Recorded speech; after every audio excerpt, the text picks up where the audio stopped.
On a quiet morning in May 2025, news broke that reverberated through the worlds of law enforcement, politics, and American history. Bernard B. Kerik, the former New York City Police Commissioner, who helped guide the city through the chaos of September 11, 2001, has died. He was 69 years old. His family confirmed his passing after a private battle with illness. But for millions who remember the early 2000s and especially that harrowing fall morning in Manhattan, Kerik's name remains etched in the public memory.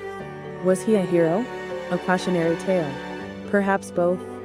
Today, we take a comprehensive look at the life and legacy of Bernard Kerik, a man whose story is inseparable from the most defining tragedy of modern America.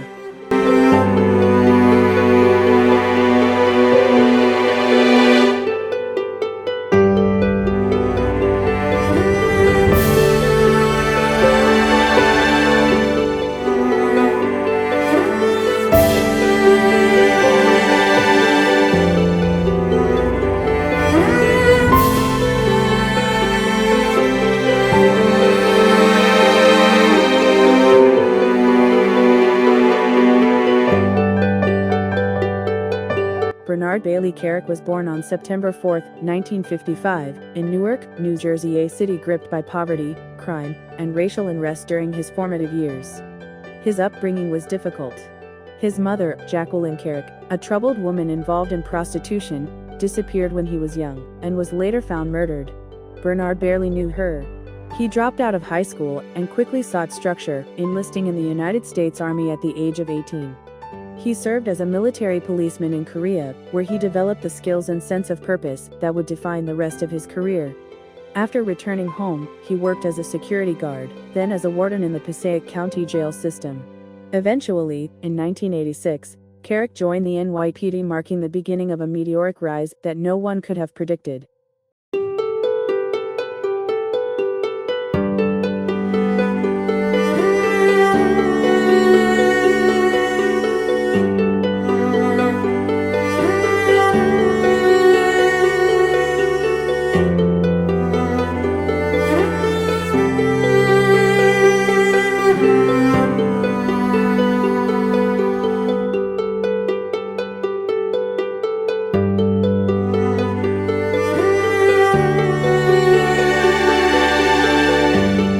Kerik wasn't a typical NYPD officer. He didn't come from a legacy of law enforcement. What he lacked in pedigree, he made up for with relentless drive and a no-nonsense leadership style. In the early 1990s, while working as a bodyguard for Saudi royals and private clients, he met a rising political star, Rudy Giuliani. The two formed a bond that would change both of their careers. When Giuliani became mayor of New York in 1994, he brought Kerik into City Hall.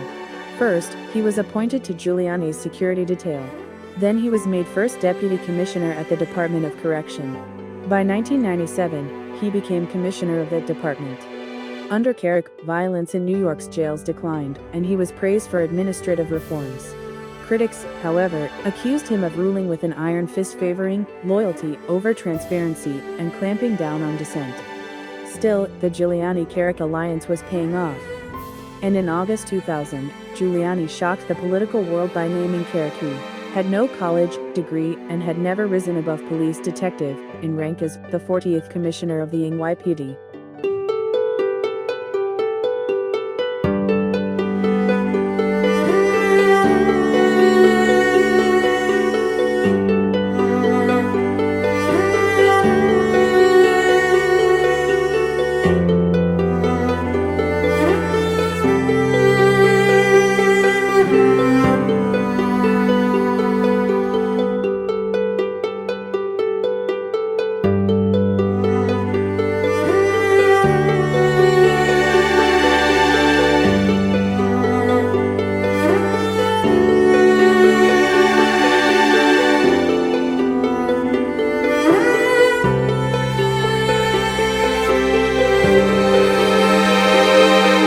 Nothing could have prepared Bernard Kerik for what would come next.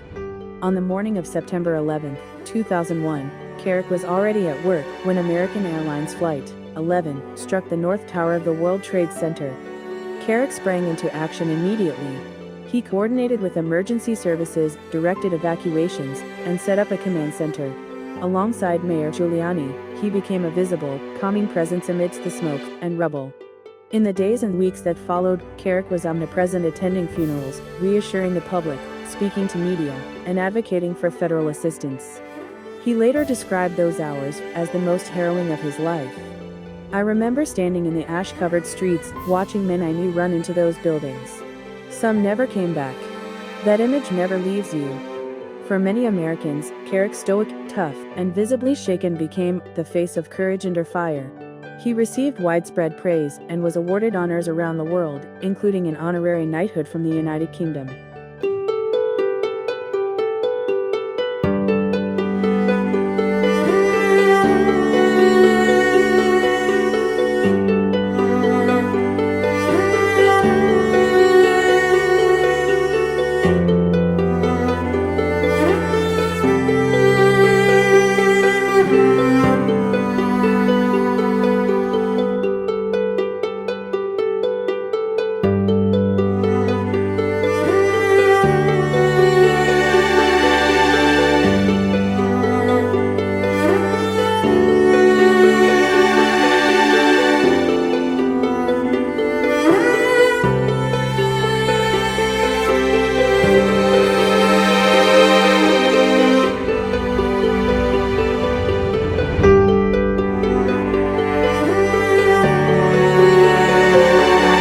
Kerik's national profile skyrocketed.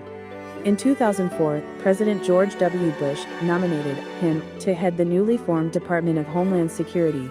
For a brief moment, Kerik was poised to become one of the most powerful figures in federal law enforcement.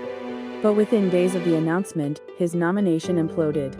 He admitted to hiring an undocumented housekeeper and withdrew. Soon after, more serious allegations surfaced in reported gifts, conflicts of interest, tax evasion, and accusations that he used his public office for private gain. What began as a scandal over a nanny spiraled into a full-blown investigation into corruption at the highest levels of New York government.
In 2009, Kerik pleaded guilty to 8 felony charges, including making false statements to federal officials and failing to report over $500,000 in income.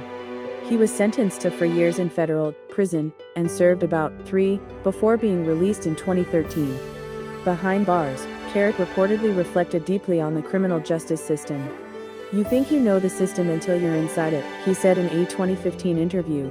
"It's broken in ways I never imagined." After his release, he reinvented himself as a prison reform advocate. He authored books, spoke at conferences, and worked with nonprofits focused on rehabilitation and reintegration. He also returned to the public spotlight in a different role, a vocal political operative.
2010s, Kerik aligned himself closely with President Donald Trump. He frequently appeared on Fox News, defending Trump-era policies and attacking what he called the weaponization of the justice system. He supported Rudy Giuliani during Trump's legal challenges following the 2020 election and served as a controversial figure in efforts to challenge the vote count. In 2020, Donald Trump granted him a full presidential pardon, wiping away his criminal record, a symbolic return to political legitimacy, though not without criticism.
In his later years, Bernard Kerik remained active in conservative circles.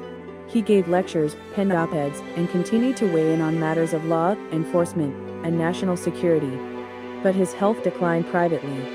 On May 29, 2025, Kerik passed away after a private illness, leaving behind a wife, children, and a legacy that continues to divide historians and the public alike.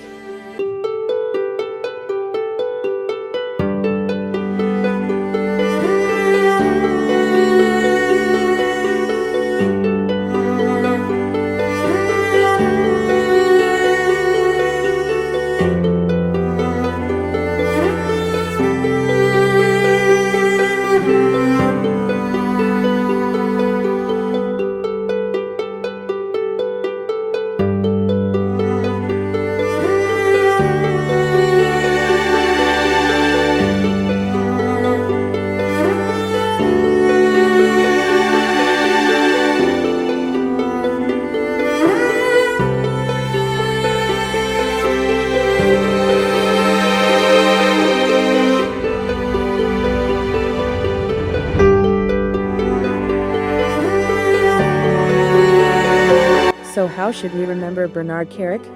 To many, he remains a hero of 9/11, a man who faced the unthinkable and did not blink. His leadership during New York's worst day earned him a place in history. To others, he's a reminder of how power and ego can undo even the most celebrated careers, a story of opportunity squandered and trust betrayed. But perhaps the truth lies somewhere in between.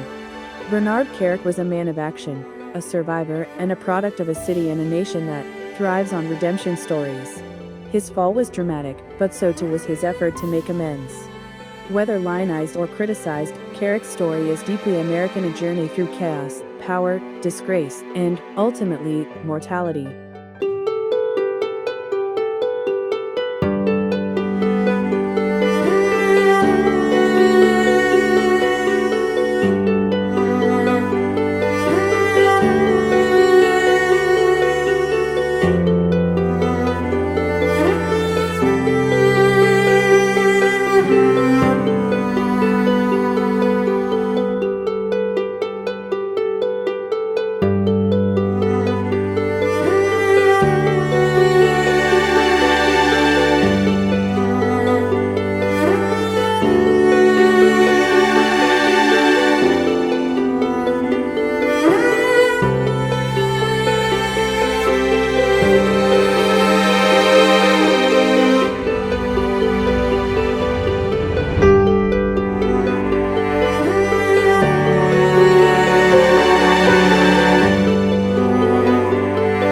Thank you for watching. If you found this in-depth profile informative, please like, subscribe, and share. Let us know in the comments, what will you remember about Bernard Kerik? Was he a man who rose in the nation's time of need, or a figure whose ambition outpaced his ethics? As always, history will have the final word.